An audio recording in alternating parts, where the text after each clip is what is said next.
Developing in the last 30 minutes, we got these mugshots of 5 people arrested in a 34-year-old cold case. Investigators say it was racially motivated. The arrests included a deputy and an officer. Channel 2's Carl Willis live in Spalding County. So, Carl, the district attorney promised justice in this case. And it's justice that the victim's family and the community have been waiting on for 3 long decades. But as you mentioned, 5 people booked today in this cold case murder, and the DA assures us that he'll work hard to find justice. The murder case of 23-year-old Timothy Coggins had long gone cold, but Friday, 59-year-old Frankie Gebhardt and 58-year-old Bill Moore were arrested for a crime the sheriff calls brutal and racially motivated. My office will prosecute this case vigorously. The Griffin Judicial Circuit District Attorney calls the case heinous. Coggins' body was found October 9th, 1983 in a grassy area near power lines on Mentor Road. But even on my grandmother's deathbed, she knew that justice would one day be served. For 34 years, the sheriff says there were nothing but dead-end leads until new information came out back in March. When interviewed, many of the witnesses stated that they had been living with this information since Coggins' death, but had been afraid to come forward until now, or had not spoken of it until now.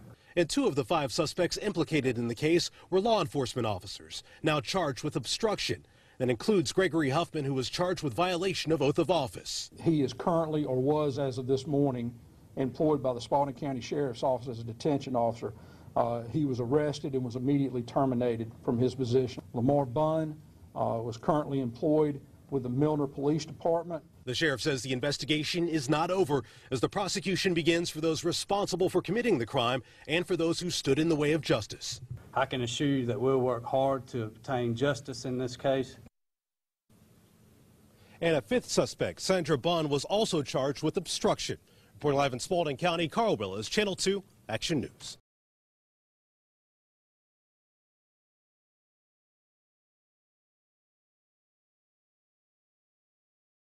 Watch 2 police officers arrested in connection with 1983 murder. Spalding County, GA, investigators said 2 men got away with murder for more than 3 decades thanks, in part, to help from 2 law enforcement officers. The explosive news came in a news conference from the Spalding County Sheriff Friday.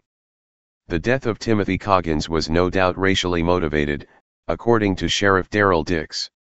It was in 1983 that Coggins' body was found abandoned near power lines on Manley Road.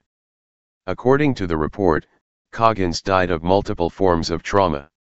The sheriff said after an exhaustive investigation, the case went cold.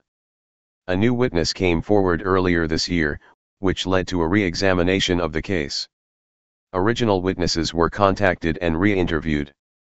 Channel 2 Action News learned that 2 of the 5 people implicated in the death of Coggins were acting in their official capacity when the crime happened. Dix said Milner Police Officer Lamar Bunn was charged with obstruction, and Spalding County Detention Officer Gregory Huffman was charged with violation of oath office. Frankie Gebhardt, 59, and Bill Moore Sr., 58, were charged with felony murder. Sandra Bunn, 58, was charged with obstruction. There is no doubt in the minds of all investigators involved that the crime was racially motivated, and if the crime happened today it would be prosecuted as a hate crime, Dix said. Coggins' family thanked the current sheriff and the GBI for taking another look at this case. We know that there's been tireless nights and we know that you guys have put in so many hours making sure that these people were brought to justice, so on behalf of them, we would definitely like to say thank you, said Coggins' niece, Heather Coggins. The only unfortunate part in this is that our grandparents, Timothy Coggins' parents, are not able to see this today. The sheriff said recent media coverage helped witnesses to come forward.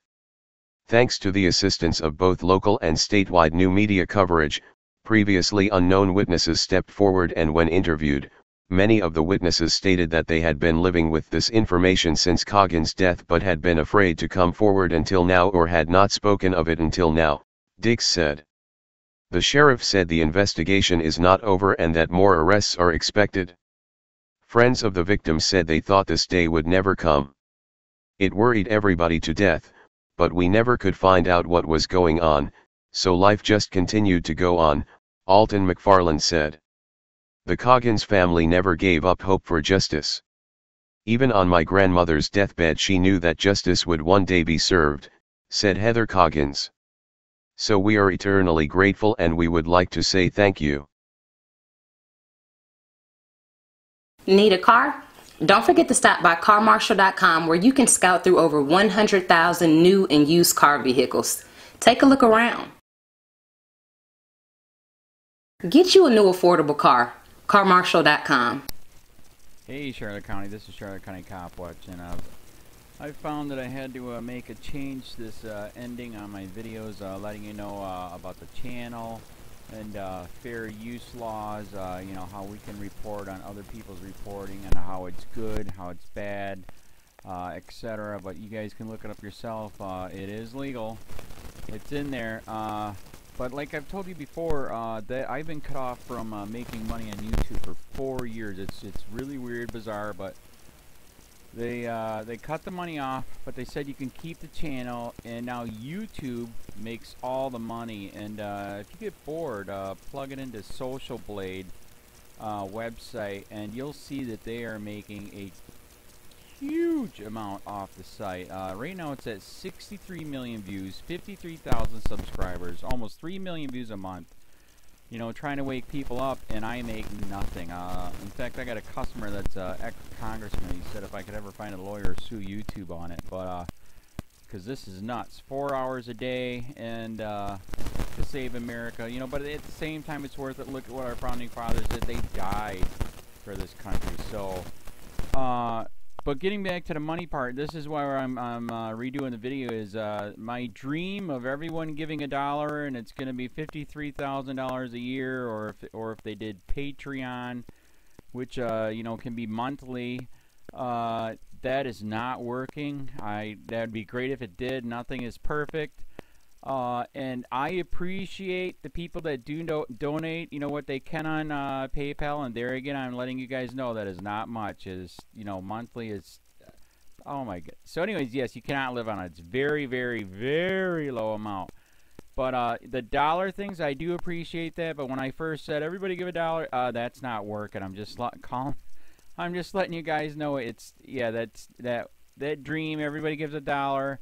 53,000 subscribers, it's not working. So yes, if you can give more than that, you know, I appreciate it. Like I said, you know, I'm in a unique situation where, you know, we're already debt free, and I'm not rich, but with the little business that we have, I am able to do what I am able to do 45 hours a day, you know, letting you guys know what's going on. In 4 years, I've did the whole thing myself. 12,000 videos on there. I literally get emails where people are like, holy crap, I never knew it was this bad. And it is this bad, and it's getting worse every day because we have the internet, we have cell phones, we have cameras everywhere now, and it's just disgusting what's going on. And then, as you guys know too, now we got Trump, we got Jeff Sessions doing a war on drugs, and now he wants to go after the forfeiture laws again. It's just unfreaking real. So if you can give more than that dream of everybody giving $1, yeah, that old video, that's not working. They're not, they're just not. So anyways, if you can give more than that dream is not working. Hardly anybody is giving. There you go. So that's why I'm remaking the video. If you can give more than that would be great. And there again, like I said, the Patreon's there. There is some people on there that are starting to give, but there again, it's very, very low. And like I said, I don't want to get rich off of that. I'm going to keep doing what I'm doing because, you know, it's still so stinking corrupt. It's not even funny. My court case that I'm going to be paying out of my pocket myself with Charlotte County's coming up.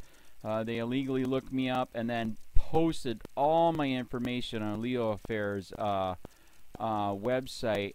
They basically doxed me, however you want to say that. I forget what the word is, and they outed me, man. And that information on that site went out to 500 sheriffs, deputies, people that work at the jail, etc., etc., etc. So, yeah, it is very, very scary, but we're going to do a federal case, 1983 case, violating freedom of speech.